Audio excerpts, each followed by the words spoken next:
Hello नमस्कार राम राम मंडळी, कशा आहेत तुम्ही सर्व। तर आज आम्ही जात आहोत दत्तगुरूंच्या मंदिरात। आमच्या गावापासून दत्तगुरूंचं मंदिर हे फक्त आणि फक्त 40 ते 45 किलोमीटर आहे। तर आम्ही गेलो तिकडे। सर्वप्रथम आम्ही गेलो त्रिवेणी संगमला।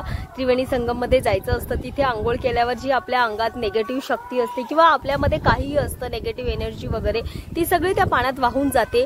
आणि त्या पाण्यात एक रिच्युअल करायचं असतं की हे ओटीचं सामान भेटतं। एक दिवा असतो, तो आपल्याला एक दिवा आणि नारळ हे आपल्याला आहे ना वाहून द्यायचं असतं पाण्यामध्ये।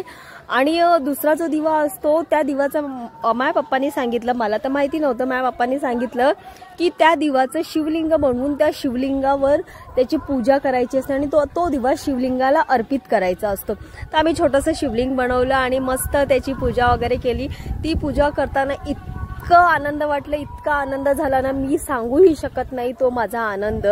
मग त्यानंतर आम्ही गेलो श्री दत्तगुरूंचं जे मेन स्थान आहे, ते जिथे प्रकट झाले होते वटवृक्षाकडे, त्या वटवृक्षाकडे गेलो आम्ही। आणि त्याच्यानंतर पुढे जाण्यासाठी रेडीच होत होतो, तेवढ्यात आम्हाला तिथे टीका लावणारे काका भेटले। त्यांनी आम्हा सर्वांना एकेकांना टीका लावला। टीका लावून झाल्यानंतर मी जसं तुम्हाला सांगितलं की आम्ही वटवृक्षाकडे गेलो। त्या वटवृक्षाकडे गेल्यावरती जो आपल्या ओटीमध्ये असतं धागा, तो धागा त्या वटवृक्षाला बांधायचा असतो। जी काय तुमची इच्छा असते ती तिकडे मागायची असते आणि नक्कीच ती इच्छा तुमची पूर्ण होते। आणि खरंच पूर्ण होते म्हणजे होतेच। त्याच्यानंतर जे मेन स्थान आहे दत्तगुरूंचं, ज्या वटवृक्षाखाली दत्तगुरू काय प्रस्थापित झाले होते किंवा त्यांचं प्रकट झाले होते, तिथे दिवा लावण्यासाठी एक दिवा घेतला आम्ही, त्याची पूजा वगैरे केली। मग 5 प्रदक्षिणा घालायच्या असतात, ती 5 प्रदक्षिणा घातली। हे ते स्थान आहे जिथे सगळं पारायण वाचतात। गुरुचरित्राचे जे पारायण आहे ना, ते इथे वाचलं जातं, हे ते स्थान आहे। त्याच्यानंतर आम्ही 5 त्याच्या फेऱ्या घातल्या। 5 फेऱ्या घालून झाल्यानंतर मग आम्ही गेलो पुढे दर्शनासाठी गेलो आम्ही, जिथे दत्तगुरूंचं मंदिर आहे।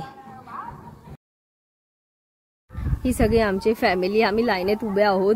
काही लोक पैसे देऊन पण पुढे फटाफट जात होते, पण आम्ही ते प्रिफर नाही केलं। आम्ही लाईनीत उभं राहून जाणं प्रिफर केलं, कारण की लाईनीत उभं नाही राहिलं तर त्या दर्शनाचा काही अर्थच नसतो। तर आम्ही लाईनीत उभं राहून गेलो आणि मस्त श्री गुरूंचं असं दर्शन झालं।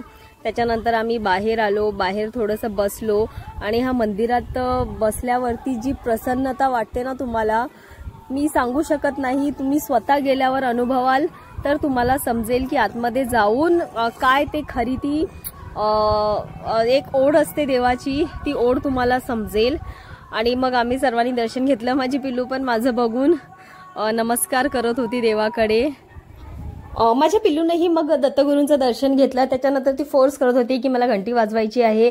मग तिची ती इच्छा तिच्या मामाने पूर्ण केली की घे बाळा तू वाजून घे। त्याच्यानंतर आम्ही मस्त एक मैदान पाहिलं आणि त्या मैदानामध्ये बसलो। मैदानामध्ये जेवण वगैरे केलं आणि जेवण करून इतकं मस्त वाटलं। त्यानंतर आम्ही पुढे निघालो। एक मेन स्थान आहे तिथे, ती देवी प्रस्थापित आहे, गत्तरगी भागामा म्हणून आहे।